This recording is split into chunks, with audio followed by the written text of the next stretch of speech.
A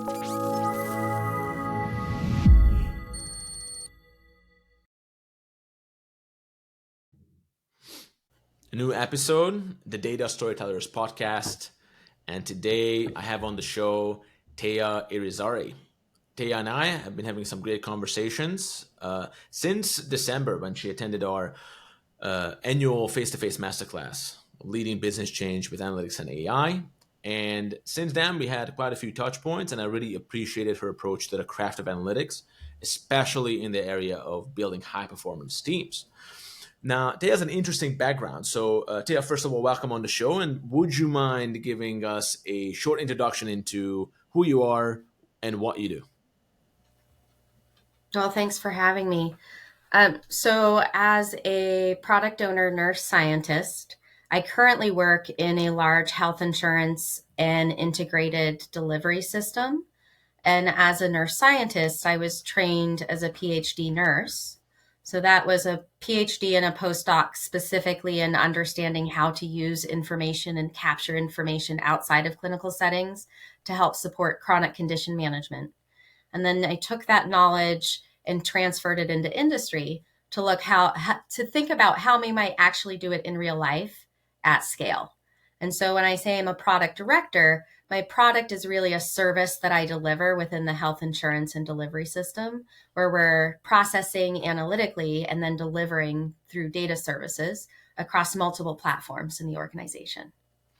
Great. I told you before that one of my great passions is the cross fertilization of different disciplines. I always enjoy hearing the career journeys. And then when people come into analytics from different walks of life and different professions, I know that it can be an immensely valuable and complementary set of experiences. Just like, for example, in my case, the background in military intelligence and operational art, it did pay dividends in many ways during my career in analytics. So, how would you say that your background as a nurse really influenced how you drive results today in your profession? Right. So a nurse has a very specific skill set, and they are one member of a care team. But other members of the care team would be a physician or a surgeon or someone, a respiratory therapist, a PT. Those are all these different kinds of roles that are then surround a patient and then support their care. And so part of being the nurse is also understanding when is it the skill set of the nurse, but when it might be at the skill set of one of the other members on the care team. So when a nurse makes a care plan, they're really thinking about what are the things that this patient needs and then helping to coordinate all of the other skill sets in order to support that goal, which is that member care or patient care.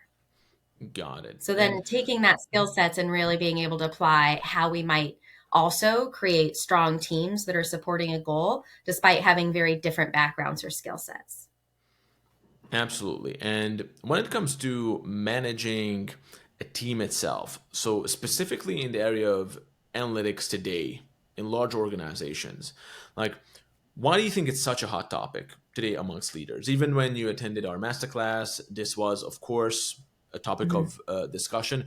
What do you think is the cosmic battle today that takes place that makes this such a pivotal and hot topic?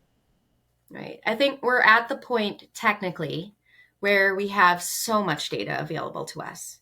We have all the right tools in order to access that data, and we have enough collectively experience to actually understand what we're trying to achieve with processing the data and creating something that's going to be better, right? A better world in some way, shape, or form. But we also realize that execution of taking that data, transforming it into insights, and really supporting what we want to see as far as an improved future, that requires people with sharp and very specific skill sets. But those people need to stay, they need to keep in an environment long enough to be able to truly understand the problem space and then to understand how to solve the problem space. So without that human capital element, that's there and consistently working towards solving those problems, we really don't see the execution on that promise that we all see, that we can almost taste in what we're trying to do in data analytics. hmm And I know for a fact that even amongst our members, there are some new developments in the work environment and the workplace that made this even more important. I think you mentioned before that even this whole transition to hybrid and 100% remote working environments that were introduced after COVID also shook things up a little bit. Like, how was that transition for you guys? I think on the one hand, it was great for my organization in the sense that I really got to expand the talent search beyond my regional area to include a national search. But on the other hand, that also meant that all my employees, all the people at the organization, also got a wider sort of area in which they could search for jobs. And so it becomes much more fluid when you think about their opportunity pool was small and now it's big, right? So it requires more to think about how I would retain the talent that I have on my team when they have so much more opportunity to go elsewhere. Hmm.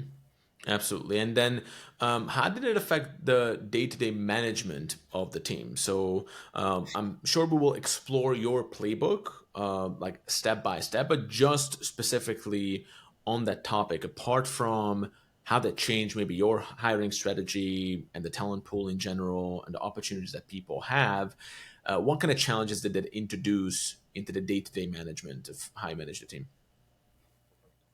So for me, actually, it really is, as a leader, it's really understanding how are people doing. So at the one hand, because we're more of a data and analytic organization from my team, maybe it wasn't as hard as it would be for other teams who are really about face-to-face engagements and the emotional connections between humans. But the majority of my team, when they're sharing screen, they're sharing code and they're Hmm. talking about what's happening in the numbers or what's happening with whatever graph they're looking at. So the person part isn't as important. And so, in that sense, it wasn't a hard transition to say, whatever, our stand ups are now on a screen, right? Or our meetings are going to be on a screen. That wasn't the big deal. But as a leader, as far as understanding how's the team feeling, what's the team temperature, how are we doing on feeling connected as a group? That was the part that really changed for me as a leader, as far as nurturing the overall culture and climate of what was going on in the group. So less easy to understand, are we cohesive? Do we feel like we're together when I'm not seeing faces, where I'm not hearing as much of the tonal or body language? So we had to think about how we would create more um, space within the week. We call it like our collaborative time, where it's really just us. There might be music in the background and we're hanging out, and there is not a goal to that hour of hanging out. Hmm. It really is. I mean, everybody might actually even be working on completely separate things. We might not even be doing a project together, but it's all space to be together, to talk, to understand who's doing what. Right? We started a book club, but it's super loose. Like, are you reading anything? Are you watching any good series on whatever streaming? Have the funniest things. It's just an hour to hang out and be people together. And that creating those spaces within the week that says this is our hour to be humans together gives me a time to check the pulse on the crowd. How is Hmm. everybody doing in a way that's informal, where it doesn't look like I'm asking them, how are you doing? Because I'll never get a really good answer then. So Hmm. that by far was the tinkering with that element, the more human element of what it is to be distance, has been the biggest change since the work in person was such a thing. That's really cool. Like collaborative time with, and the sole purpose of this is really that you can, as you said, just gauge your temperature, check in with people. I did recently read something about how the advent of new technologies, streaming services, even kind of changed the culture of the workplace in the UK. I lived like 7 years in London, and in the UK, there always has been in modern times the culture of what they call the tally culture, right? So in the workplace, traditionally, one of the first things are, hey, what did you do yesterday? Well, I was watching tally, and then people could kind of come together and talk about shared experiences about what they watched. And this kind of went Mhm. away now. So we have all these more like dispersed and more isolated experiences between people. So even face to face, there have been new boundaries. And especially, I know that remote work does. This might be one of the reasons why people don't stay at a company for such a long time now, because that kind of personal connection is lost. So with regards to building teams, so with your experiences, have you had to join an existing team and then make that more cohesive and better, or did you have the opportunity to build a team from the ground up? So in my current situation, I was really lucky, I think, to get to build a team from the ground up. And, I started with a few borrowed resources, but it was really thinking about what is the goal and what team might you need, and then actually hiring that team. So thinking about what's the structure, the organization, and then finding the skill sets for it.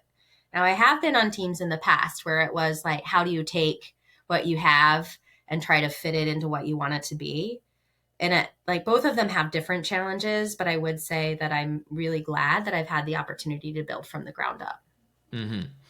And so, with that team, what was the journey like? So, how big was the team, and what were those circumstances? I'd love to explore some of those stories there. So the funny part is, I think what the organization wanted was a really big team stood up immediately because the demand was just awesome. But in order to build a high performing team, a big bang approach where you bring a bunch of people in all at once would be very difficult, especially when I mentioned this idea of like what skill sets are you going to be able to get from the market, like hire for, and then what skill sets are you going to have to train for because they're so niche or specific to the data that you have, the customers that you have, right? There's never going to be anybody in the market that actually has those skills. And so a slow build over time while managing expectations of how much we're able to deliver was really the approach that I took.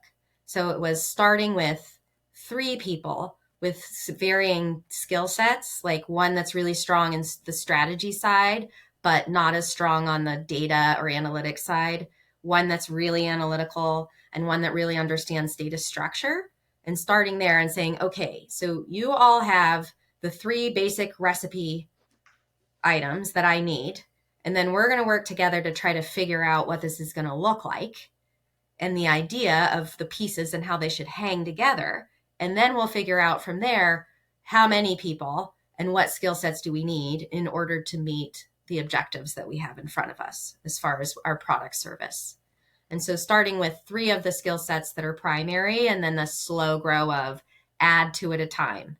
So going from 0 to 30 in 2 years is what I've done, right? And it's a slow grow, but it's not tiny grow, right? So bumps up a few people at a time, and also bringing in more than one person at a time to be the newbie partners has also been a really great approach to say, once I have you 3 that really get what you're doing, you bring in a person, and that person is now going to become the power person, and they'll get another. And so you create the partnership so that you can slowly grow but scale at the same time. So it doesn't have to be too incremental, has really worked well for our team. Got it.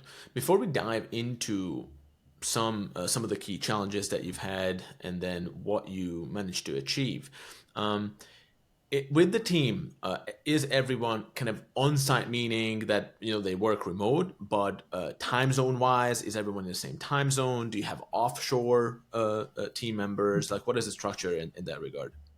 So we are across all the time zones in the United States, and then also have a small team in India that's 9 hours. It's behind us or in Hmm. front, not behind us. Yes. Hmm. So it does create, on the one hand, I wouldn't say it's a challenge, it's really a juggle. Hmm. And I mean, we have a shared calendar and everyone puts what their working hours are. And one of the ways that I've been able to attract and retain talent is being completely open to the fact that this is not work life balance, it's a work lifestyle. Hmm. Hmm. So your work and your life, we're not balancing separate things here. This is a thing. We're doing it. And so if that means that you play tennis on Wednesdays in a doubles league with your husband from 8 to 12, then mark that on your calendar as like that's your flex time where you're not working because you're living. And so then maybe that means that you're up super early in the morning, which is awesome because we have people on the West Coast and in India that we can set those meetings at those times. So being more flexible and even having people across the globe in that sense makes it easier to set it up as work life instead of having them be two very separate things. But that also means that we have to be more transparent. That's why we have a calendar where everyone says, like, these are my start and end times. These are the times that are, it's pink on our calendar. You're like, no, you're not here. Right? So that we can see you and we know what's happening with you on a calendar view. And then we know when we can talk to you and not talk to you. And then we can plan for that. So it works quite well. It's not, like I said, a challenge, but it does require more intention in order to make it work and more planning. Hmm. I love that. So we had an episode with Pete Scherf, who is the VP of Enterprise Research and Analytics at Swire Coca-Cola, which is one of the biggest distributors of Coke. And so Pete also said the same thing, that he's very transparent about that. Look, when you join this team, there's a certain way we do things, and he did not say exactly how you said it, but I loved how you said it. It's a work lifestyle. I also personally never liked that whole idea of work-life balance, not because I'm like a work junkie, not at all, right? But even when I'm doing my recreational time or when I do stuff that I need to do in order to perform at a high level when I'm working, I see that as an integral part of what I Mm-hmm. do as a professional. And I also think it really helps my team to think that way because there are some high performer striver types that risk burnout Mm, and they don't realize it because they're so focused on achieving and how awesome it feels to achieve. And I've been there and I've done that. And then all of a sudden you're not achieving like you used to and you don't know why. And then you feel bad about yourself. And it's because the lifestyle part, the lifestyle ends up not being there until you're burnt out and they're desperate and needing it. So by making that an upfront thing and saying you are achieving the highest achieving when you are actually living and making that a priority and making that part of who we are as a team helps reduce that burnout feeling and then helps them, to your point, achieve at that higher level consistently because there's more of the life that's built in along the way and we expect that. hmm hmm I'm the same. When you said that, I've been there, done that. So I think, especially in the beginning of my like early 20s, mid 20s, I fell into that because I was so passionate about what I was doing, and in the end, it actually hurt my performance. Right. Do you have, of course, without naming names, but did you have maybe a high performer in the past where you identified that, and what did you do in order to kind of recontextualize that for the person and make sure that they can perform at a high level, not just today and tomorrow, but a month and a year from now as well? So, like I said, I got to build this team from the ground up. And when I was looking at what are the qualities I want to hire for, it was less actually about what is your skill set in terms of the things you've done in the past and more about what's the kind of person you are and what is your personality traits or what are the things that really light you up. And so what that ended up being is a lot of very high performer, high achiever people on a single team. So then when you have not just one, but you have a whole team of five and they're keep egging each other on, then you can end up in a place where they're running too hot and you can just see the steam coming out of their heads. And as the boss, I can't go in there and say, stop working so much because that's just a bummer. No one's going to listen to me anyway. And so what it was really about is we have it used to be monthly, but now it's a quarterly, like full team meeting where everyone comes together and we have a specific topic. And one of the topics was really around what are the signs of burnout Hmm. and how easy is it to get burnt out and not know and how do you avoid burnout. So it was really around everyone telling stories amongst themselves so that they could say this is what I recognized and I could tell my story and we can talk about it that way, but surrounding something that's external from us. So this is the thing I got from the internet that says all this stuff, let's read it, let's talk about it together, sort of like book style. And then we can start having these personal conversations about what it means and what it looks like. Hmm. And then let's think about that in terms of the goals that we have this year. Because we don't have just one goal. We have many, many, many goals. And it's week over week over week over week. So now I'm anticipating that we're going to get burnout here. And what are we going to do as a team? and then try to think about how we might even set personal goals around how we're going to avoid it together. So it's really about normalizing it and not saying, hey, that person's going to at risk for it, but more of all of us are high performers. We are a team of high performers. We know that burnout is a thing that happens on team of high performers. So let's be proactive and really call it for what it is and accept that we're at risk for it pretty much all the time. I love this because, well, first of all, even with the data storytellers community, we love to focus on those leaders who are ambitious and they're naturally high performers and they're naturally at risk of burnout. But we never actually spoke about burnout in any of our podcasts. So I love this opportunity. For those listeners who never really thought about this topic, but maybe they would be able to recognize that, hey, some of my team members are actually at risk, or maybe, heck, maybe I'm at risk of it. What are the telltale signs of burnout? Uh, Feeling exhausted all the time and a negative attitude, feeling like everything is just going wrong and not having the patience. It's really like not having patience anymore. And for me personally, I start thinking everyone is stupid. Like I just get this like negative, everyone can't hear me, everyone's not understanding, and I feel really isolated from people without the patience to be able to like come to some sort of level of agreement or step back. So I get really narrow and really negative. And for other people, it's that they feel achy in their body and they just feel like low level depressed. So I think everyone does have slightly different symptoms. And I know that's mine when I get that like cranky, everyone's dumb thing. Like, all right, you got to step away because this isn't good. And it's not true, but you're there now. Mm-hmm. Absolutely. Actually, this is what I had too, is that usually I'm an expensive thinker, right? So I like Mm-hmm. great goals. I always like to operate within the framework of a big, ambitious vision, right? And then there's Right. also like, there's a practicalities of making that happen, but that's the space. And that, I think space is a key word here because it does feel like when you're in that mode, it feels like there are many, many opportunities. It feels like I can breathe freely. And then during burnout, the world starts to get smaller, right? The opportunities start to, it looks like that all those doors that seem to be open otherwise, everything is just really kind of squeezed in. And that negative attitude that you mentioned, it's interesting because I actually never really noticed it in myself specifically, like, oh, I feel negative, but everything just seems like, okay, nothing's possible as opposed to Right. everything is The possible, right? problems. Yeah, the problems are too big, they're too hard, it's impossible. The sense of the impossibility of things and how heavy that is. I think Yeah, that's really it. And there's not any more or fewer problems. It's really how big the problems feel and how impossible they feel when you get to that place of burnout. absolutely. And you mentioned this also, like the lack of patience. So often with these teams, I know that a lot of times it can feel like that you're just firefighting. All these requests are coming. It's just part and parcel. It just comes with the territory. How important is patience, and how do you nurture that in your team? That's interesting that you say that.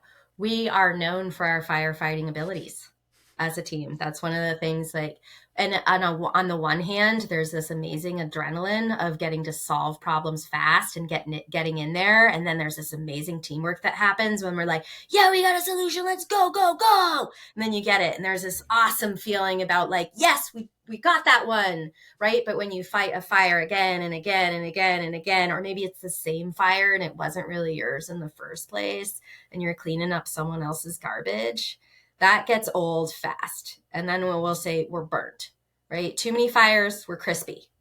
And at that point, when it's either number one, as a leader, I have to say, okay, there's repetition with these fires, and now I have to say no.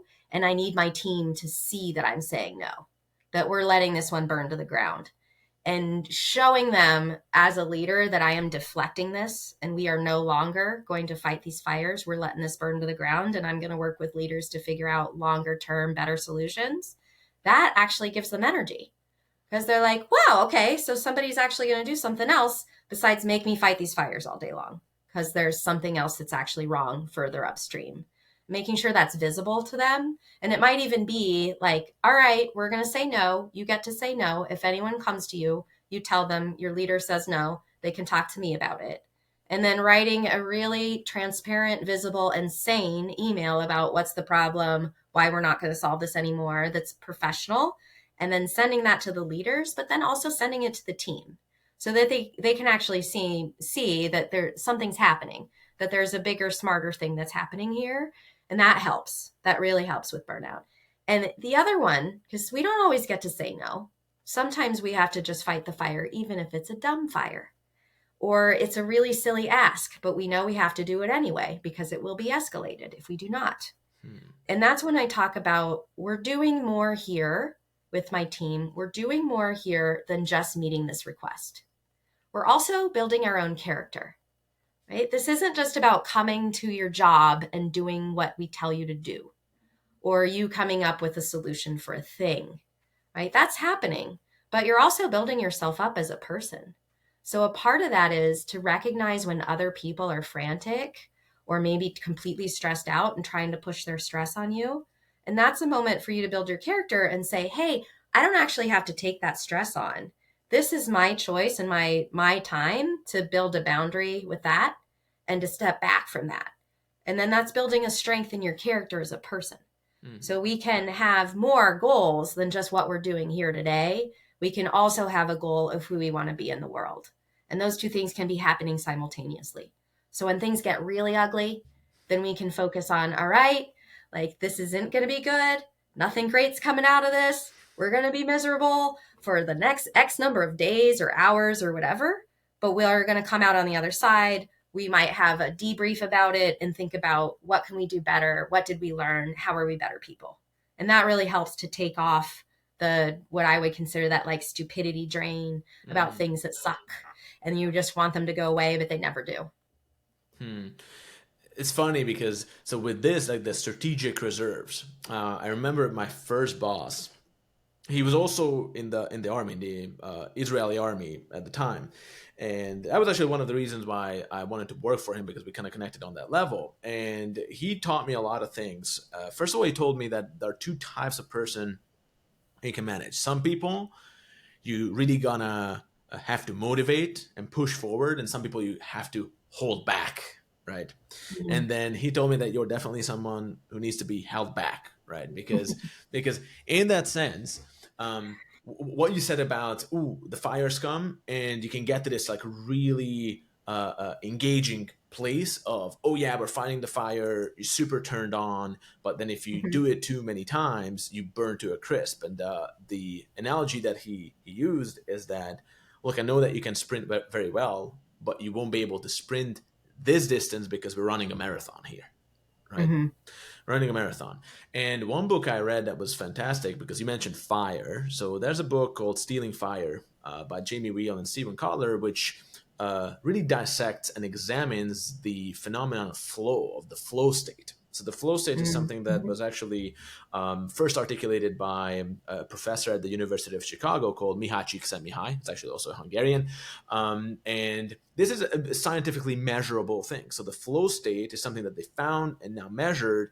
And it's that space that everyone, I don't know if you like surfing, playing music, or you just really enjoy your work when you're like super engaged and switched on, is that when everything feels easy, time kind of melts away, right? You're 100% focused and immersed in what you're doing, and you're getting this immense satisfaction from it. What they measured is that in that state, learning ability increases by something silly like 400%, right? So information processing, information retention.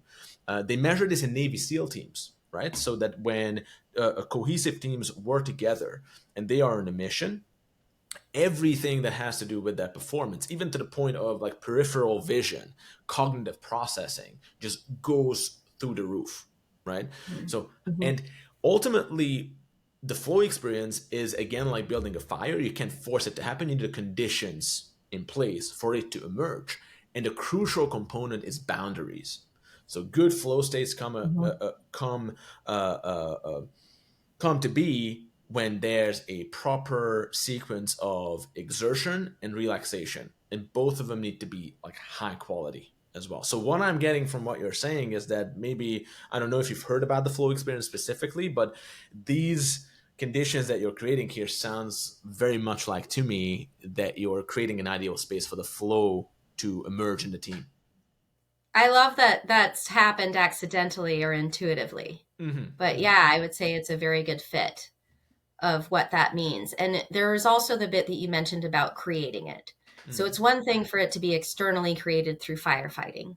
And while I would say that because we have like very nimble problem solvers, that we don't mind a fire, but it's too many. But then there's also this idea of how do we create that state? And what do you actually do in order to create it? And the way that we look to create it, it would be sort of like controlled fires in this sense of how do we create enough of that space where there's enough going on. Um, it was last year it was like a hackathon type of thing where we set an exit. We said it was a full week, and we had our team was broken into different groups where all the different skill sets were on each of those little sub teams. And then we said, all right, what are the biggest problems we wish we could solve, but we're too busy?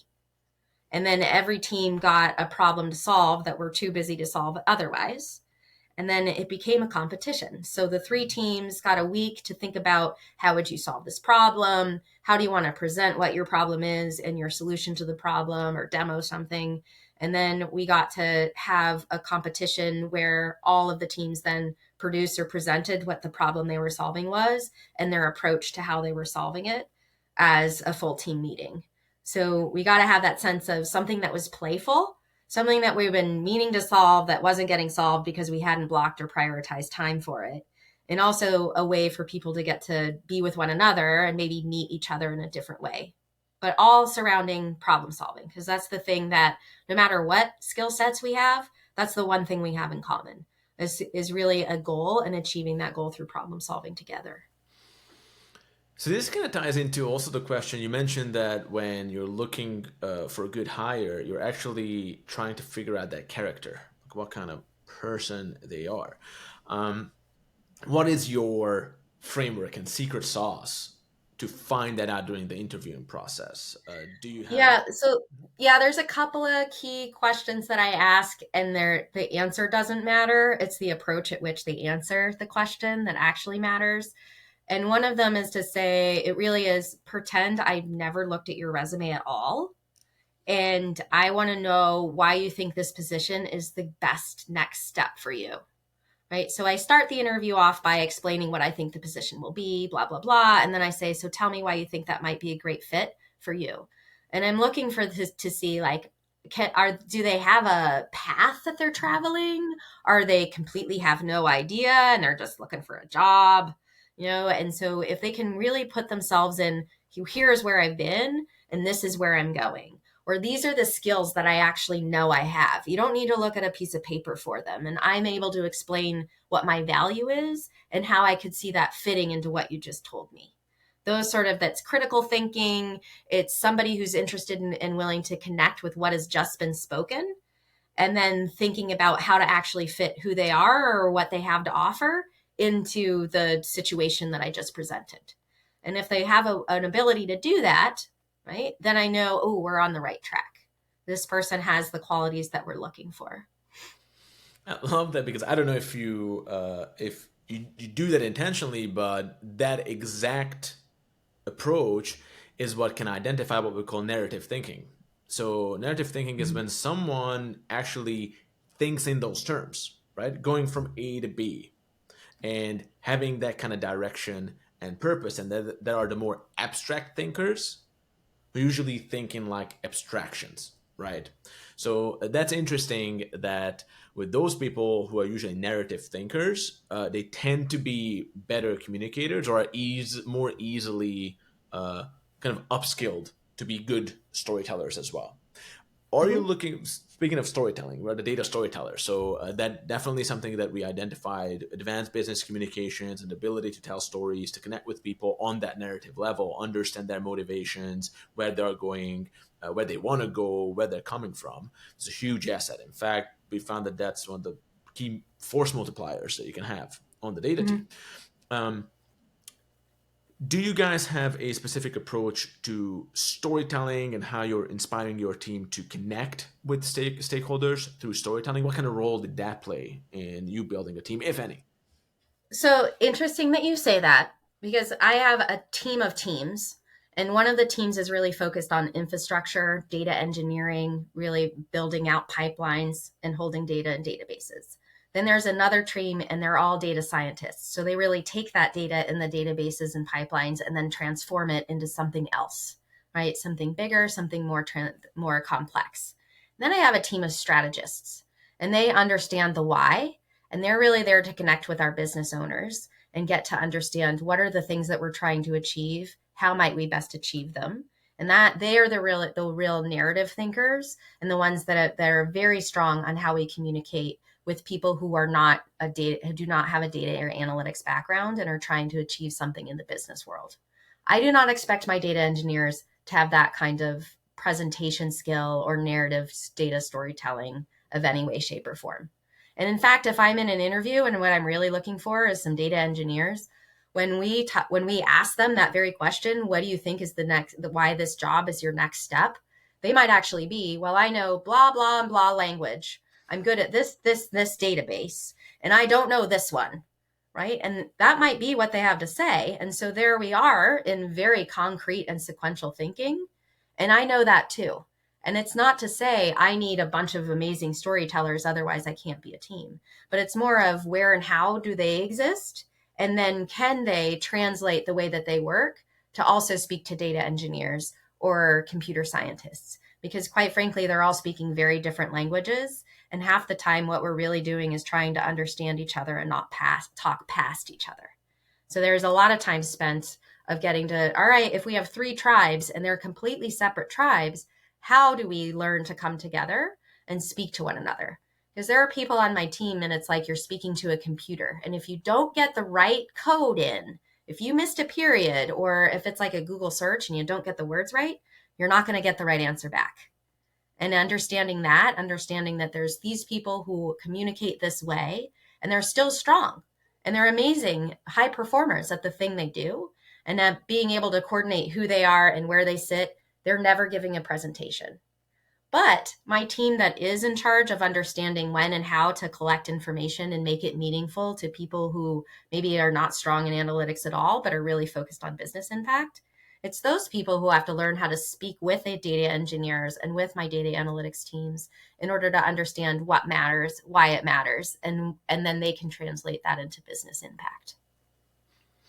And you mentioned that, oh, we can realize that we're talking past each other. And in my experience too, when that kind of disconnect happens, that's how people also become disengaged. So speaking of the topic of building and nurturing a high performance team, a huge issue is when you invest a lot in talent and creating that kind of cohesive team, but someone leaves, right? Why do you think when someone leaves, what are the main reasons that they leave? So I have definitely had people who've stayed the whole time and then people who have left. There was one person who left really, really early on. Like this person stayed for 3 weeks and they were out. And we were personally hurt because number one, we did all of this time thinking they have all the right skill sets and we do such a good job of creating like an entry path in where they can succeed, like the softball kind of successes at first. And we were encouraging them and we're fluffing them up. But what they told us when they left at the 3 week mark was that the pace and the demand of this team are too much for me. Right. And that's 3 weeks in. And what I realized with that one is like understanding the pace and the demand and making sure that people understand what that is up front is important, because it was clear this person needed a much more quiet, they really needed to be like disappeared into a back room type of thing. So that was a personality trait misalignment. But then there are people who leave because they don't like having a job for more than a year. They just don't. Right. And so that's fine. In fact, we might just love having them for that year because we're looking to build a skill set or build something up. But it's really important to know early on when you are interviewing someone what their style is for working. Because in very complex environments like mine, it takes 6 months to really train up a valuable employee. That means I'm getting 6 more months out of them before they actually leave to go to their next job. It's important to know, is that investment worth it? What are they going to leave as their legacy? and then being honest up front with, is that going to work for me with my team? Right. And then there's the other people who are like, hey, I did this for 3 years. I've gained 6 new skills and I want to gain 7 new ones. Right. They're the real strivers. And when you get a high performing team, the likelihood of you getting the striver types or the I need something new, I need something better and more, that's high. And so at this point, I accept that as part of being a high performing team. That also means you're not going to keep everybody forever. And then number one, up front, how long do you think you're going to stay once they actually do settle in? What was going to work for you and your professional style? But two, understanding, are there ways for you to keep feeding them and keep giving them something new and keep giving them a new challenge or a new skill or new something so that they always feel like they have that striver part of themselves satisfied? And that's really the thing that for me, because I'm always thinking about who's going to leave next and what might I do in order to keep them excited so that they can stay, and then decrease the amount of work that is the humdrum work they've always done and give them something new. Mm-hmm. So it sounds like that, okay, you have a lot of team members. The key to keep them engaged is also to understand who they are, to really feed into that personal motivations. It sounds like it's a lot of work. How do you manage this on a day-to-day basis as a leader? Like, do you have a special approach to making sure that you don't lose sight of these individuals? How can you manage that volume? So I have a team of 3 managers, and they have teams of 8-ish, little more, a little less per team on each of them. Mm. So I work with my managers to understand what their professional goals are, and we have quarterly check-ins. So it's not, the work is, what are we doing output as a team? We review all of that together. So everyone knows as a team, what are our business output goals for the quarter, right? But then we have our personal goals, and we want to make sure that we call it personal professional. So a personal professional goal might be a new skill, might be a new experience, might be meeting new people. And it's my expectation of my manager that every member on the team has one per quarter, and that it's something that's measurable and that we're checking in. So goal set beginning, goal set or goal check-in at the end. Is this the thing that actually happened? And another one of those pieces is you need to have blocked off like performance, or not a performance time, but like a learning time or an expanding time or a creative time that's on your calendar. And some people do it by hours and some people do it by days. But we say, okay, so we're going to be committed within your bandwidth, right? These are all the goals that are set out for you this week, this month, this quarter. But one of those goals is actually to block off time and learn this thing. And we're going to measure it just like we would any other business goal. So putting alongside what we're trying to achieve as a team and what we're trying to achieve in our business goals and making it equally as important really helps, especially when we're thinking about people who want to win, people who are striving, people who are measuring themselves against measuring sticks all the time. So being intentional about what's on that measuring stick and making sure that it's equally as valuable to the business goals, it really helps.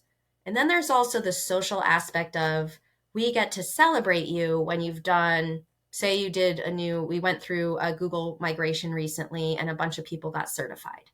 So it was, let's on our collective calendar, when it's your certification time, let us know it's your certification time. All your team members know that's what you're doing. And then when you do it, we can celebrate it together. So you're getting the personal recognition of knowing that your leaders are seeing it on the calendar, and your team recognition of saying like, yay for you for doing this thing. So yes, we're building your skills, and yes, it matters. Got it. No, and that's super important. I also found that having the space to celebrate those victories and doing that together is such a primal, foundational human experience, right? And the fact of it cannot be understated. You mentioned how you kind of manage the workflow. Do you guys use Agile or something similar? It is an agile approach. I think a lot of people talk about big A versus little a. It's definitely the little a variety of, yes, do we have ceremonies? Yes, do we have stand-ups? Yes, do we use a tool? We use Jira as our tool. So we have all of those things. We even have the point system. But as far as how rigid it is, I would say we're a middle ground rigidity. I will also say that the bigger we get and the more demand we have, the more we actually have to get more rigid with how we use agile. Yeah. Absolutely, which I found surprising, because I will say that going in like the big A of agile, like boring, way too much, right? And now the more that I grow and the more I realize, ooh, actually, we're going to need that ceremony. Ooh, we need the point system. Yes, we do. Right? Up, we're using burn down. Okay. So now I see it, but it took us a while to slowly grow into it and for me to actually see the value in some things that seemed like too much or busy work up front. And now they've become actual tools that we use that matter so that we can keep our work really transparent. And mostly, I mean, it is sort of for us for managing expectations, but it's very much for my leaders and for our customers so that they can really understand what our capacity is, what we're able to accomplish, how fast we're able to accomplish it, and really getting a sense of what the work actually is. Hmm. I know it can be counterintuitive, right? That, oh, I think that as a team gets bigger, it requires more flexibility in the workflow. But, and I had the same intuition too, working with a bunch of different teams over the years. But it also kind of made sense to me that if you think about, let's say, if you're only working with two, three people, you wouldn't even need anything like agile. That's like a manageable even without that framework. Right? Slack channel, the end. You're good. Exactly. Right. Yeah, exactly. But then as you scale, it becomes more important. Not to spend like too much time on this, but I would love to hear your like the what would you say that are the key rituals right now that you guys are using? I know that our listeners love to get a snapshot of what other people are doing because agile is one of those things, right? But you have your personal flavor or your personal version of it. What have you found to be the key elements that you think are really important to not just get to a state of high performance, but keep that consistent? Right now, the time scale that we're on is quarterly. And it's that quarterly check-in with the full team around a specific topic. We always spend a little time on what were our goals and how well did we accomplish them.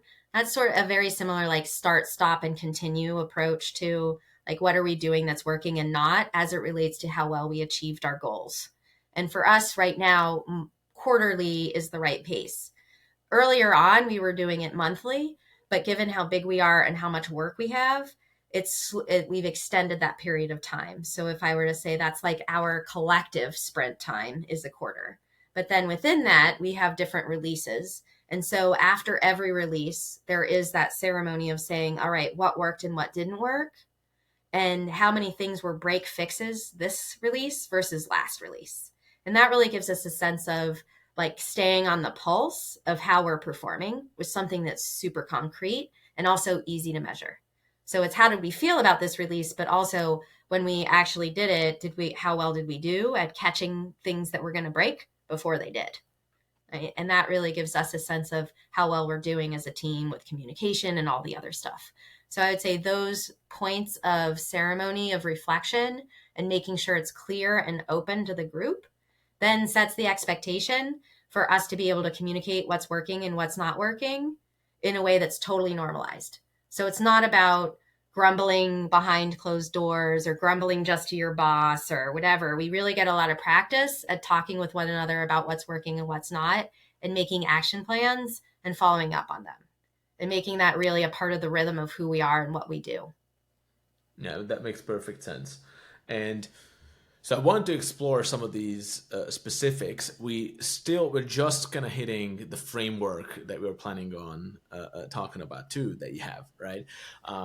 That's what happens when there's a lot to explore. So we did talk about this framework that you had, and honestly, intentionally, I didn't really read too much into it because I like the real time inspiration of exploring this in a conversation.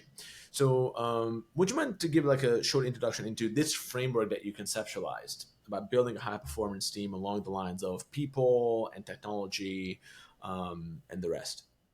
Yeah, I think it was really during my master's program where it was really focused on health systems administration that I came across a theory called the socio-technical theory. And it really is saying people, process, and technology are not three separate things that you're looking to bring together. like puzzle pieces, but more people, process, and technology are actually a whole. So you, instead of thinking of them as separate, they're actually dependent and synergistic with one another. So if that is the overall idea, then when I'm thinking about this is a thing I want to make, or this is a thing we're going to build, and together we're building a team, it's not just who are the people and what is the process, but who are the people within the process? How do we talk and think about that process? And what tools do we use to help us to think through when and how we talk to one another, or how we might actually solve this problem? And so thinking about all three of them together is, in any problem solving or building, has really been the thing that's helped me, the kind of guide on how I would do what I do. Mm-hmm. Absolutely. And I love this because often these things do get isolated and we think about them as something disconnected, but it is, to use like that word, holistic, right? So you look at it holistically, that completely changes the picture. So with regards to people, so in your framework, like what would you say, like what do you focus on, and what, like, how do you approach that part of the equation, the people part? Yeah, I think we've touched on the key principle of really understanding, defining the skill sets, and what are those skill sets, being very intentional and defined with what they really are. Like, what do we expect out of this person technically? So there's the technical aspect of that, and then what do we expect out of the person in the way that they tick? And how might we create environments in which we can match skill set, the thing they're really good at, the way that they tick, and how they might be able to perform within the team, what they deliver and how they deliver it. And an example of that might be, we talked about there are a lot of really strong analytic people who are not social at all. Mm. In fact, they don't like being on camera. And they're going to be just a voice in a box, right? But they're brilliant thinkers. The outcome of their work is magnificent. So I know who they are. I know that they really don't like any physical contact. They don't even want to be in a room with a human ever. So how might we create an environment in which they can still be with people in problem solving, but can be comfortable in the fact that they want to be a black box, right? And then how might we use the right tools so that they understand what the problem is for the people who can't even talk to them because they're like a computer, right? And so using that idea of, here are the people, here's how they tick, here's their skill sets. Now, how can we put that together with the right tools and technology to really make it come together? Mm. Speaking of the tools and the technology, so how would you describe the process part? So how is that defined, and then what are the critical components there? So when we think about process, we often think about like a checklist or things to do in order with steps, right? And there is definitely that part. And if you can create a checklist or a thing to do in order and use a tool to help make those things happen or remind people, like we use Jira, and we might have very like a templated project where we know the first step is data exploration. The second step is, right, data summarization, right? And we have these steps and we know what they are, and they're the same thing every single time. So we've created a template within Jira that you can press a button, you get your template, and then you fill in your information. That's how I know that every team member knows what's expected of them, right? And then we can know the size of the project, and everything is more like cookie cutter in that sense. But then for every single one of those little processes or steps, what happens in between is also a part of the process. So it might be that part of the process is around understanding when people aren't getting it in written language, and when we need to take a time out and have a meeting. And so there are certain red flags that we know that we can say, up, it looks like we hit a blocker here. Let's just have a meeting. And then we'll bring people together and we'll have human communication versus what we do usually is through a ticketing system, right? And people are putting in bits of information. And so a part of the process is realizing, like, hey, our technology isn't going to cut it right now. And we're going to have to bring it to the humans and have them discuss in messy words what's going on in order for us to get back to our ticketing system process. So you already mentioned pieces of this, but then the technology piece. So how would you define that to help? Because I know that people often kind of lose sight of what's important and what to prioritize. So technology, how do you see the role of technology, strictly speaking, in this equation? You said people and people in the right processes. What is technology then? So the view of technology can actually be super duper broad. And a lot of times, especially today, because we have so much really technical and complex technology, we think about amazing, complicated tools, but it could really be anything that helps your organization facilitate communication or information sharing or information organization. It could be a Word document, it could be an Excel spreadsheet, it could even be a whiteboard, right? So it really all depends on what works. In fact, at one point I was in like labor and delivery in the hospital, and we have all these awesome computers and we've got all these amazing monitors and there's everything everywhere. But the thing that really kept the team together was a whiteboard and little colored magnets.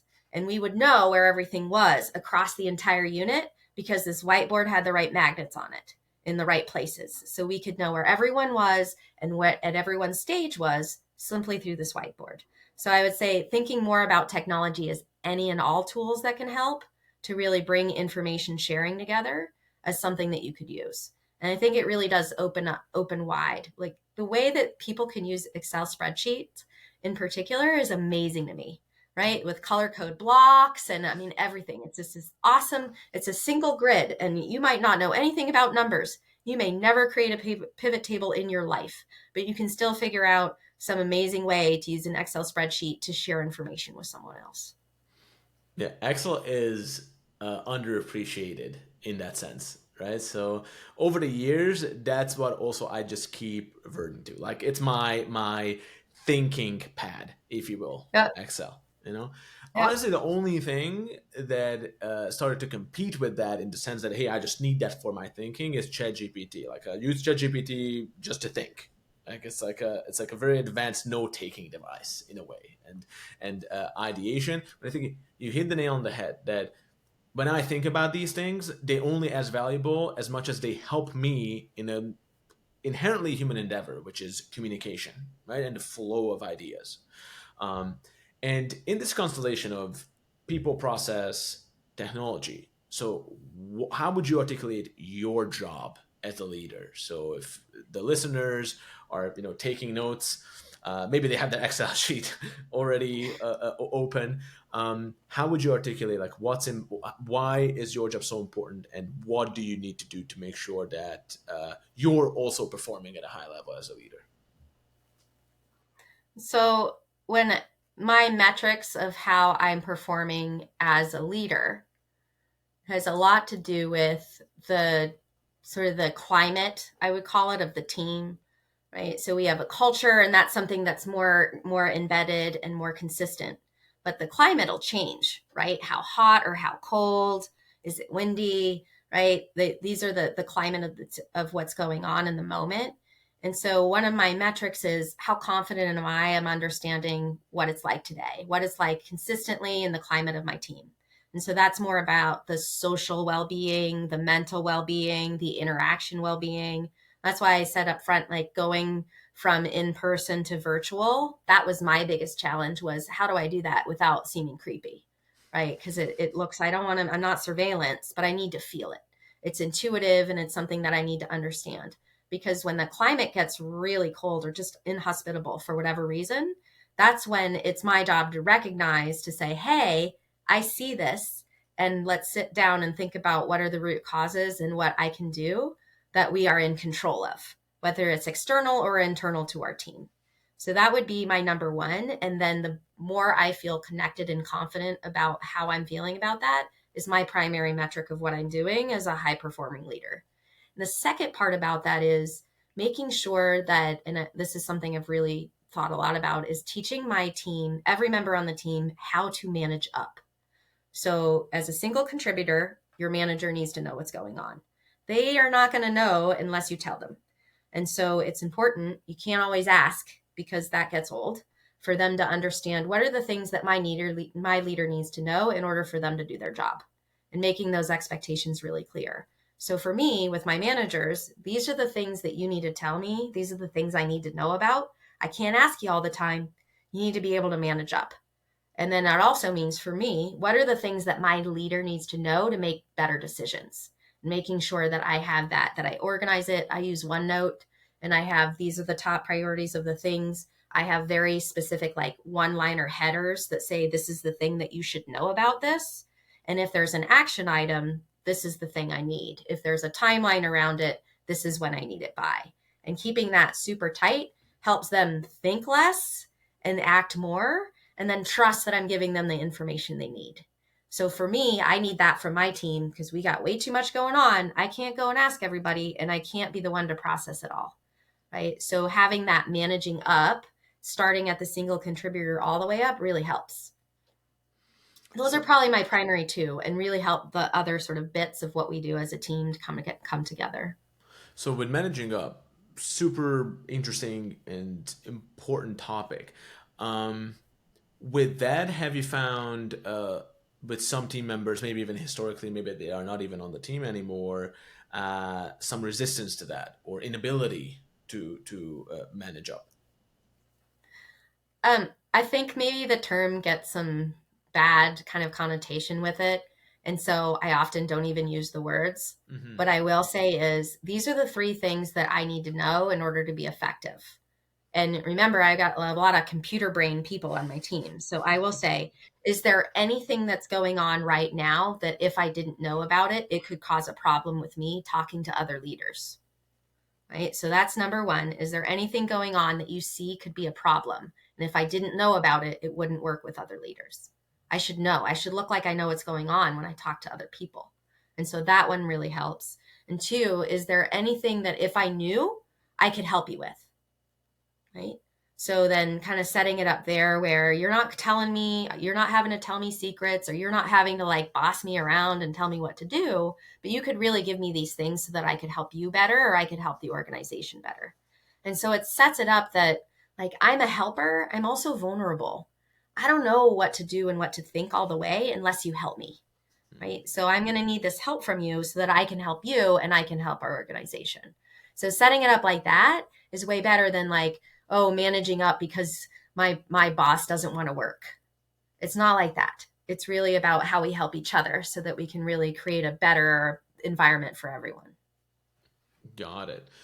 So I really enjoyed exploring your framework, and I know that we got pretty tactical at some points, but there was a lot to explore there. So I know that you're a woman of ambition. So what's next for you and the team that you're most excited about?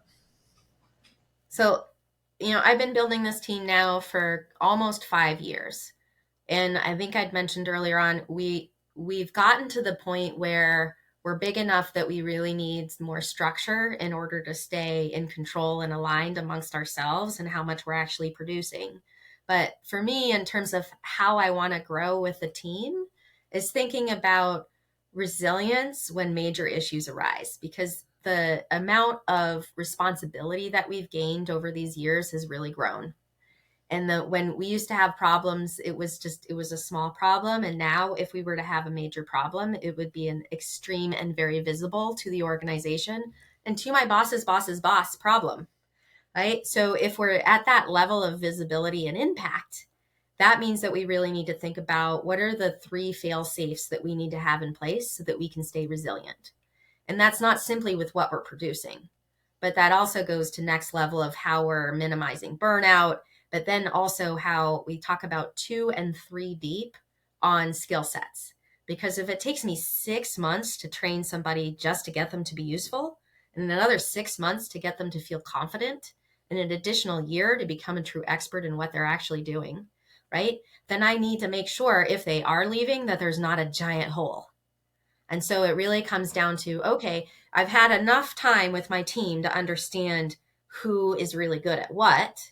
Now it's time to cross train, really, and cross pollinate across the team so that we can have skill sets that are really meshed across different people in different areas to create that resilience. So we don't just have people leave and then stumble for 6 months to a year before we gain that person or that skill set and that strength back.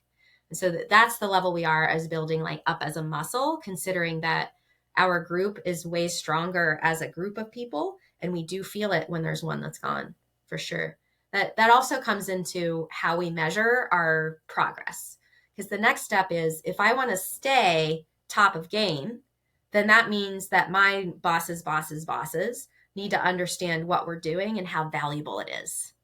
Otherwise, I'm not going to get to grow anymore. So the other sense is to say, what is our brand, right? I'm a product owner. I have a thing. It needs a brand. And then what is my brand in the organization? Not me personally, but the brand of our product and what we actually have to offer, and making sure that it's not just the people who are that we're delivering our product to directly, but the people that surround it and the people and the leaders that actually have resources in the organization that can help us in the future. Because resources are always shifting.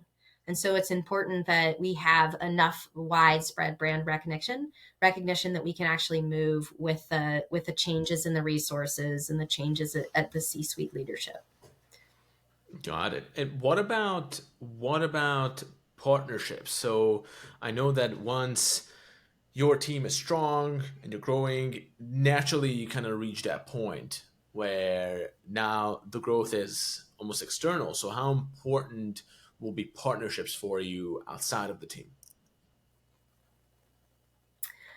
I would definitely say that one of our personal goals, it's personal professional goals of every quarter, is to identify someone else on another team that is, like, we call them partner production teams, that you want to make a personal connection with, because we actually can't deliver anything on our own. We have teams that manage the servers. We have teams that manage the upstream data, right? If one of those goes down, we're nowhere. So our team actually can't deliver our product without at least 6 to 10 other teams. If we don't have personal relationships, and it can't be at my level, it can't be at the senior level, it has to be actually at the manager individual contributor level for those relationships to be there. And they take time, and they take trust. And so creating that is actually a part of our goal as a team, to say, who are the people that matter most and how well do you know them? Right? Because we use Teams, right? A Teams ping. You can't start off with an ask to somebody on another team when you don't even know who they are and expect things to go well. Right? If you're supposed to be delivering with them, then we need to spend some time creating rapport, building trust over time so that we can do that. And then at this point, it has become formal as far as a part of our goals to actually do that, because of how important it actually is. It's never fun going into a firefight when the only way you're going to work with the team next to you is to escalate it to senior leaders. And I've been there, and it's not fun at all. It's so much better when you know that the teams that are in the same boat with you are actually there. You've been there before, you'll be there again, and nobody's finger pointing because you know each other well.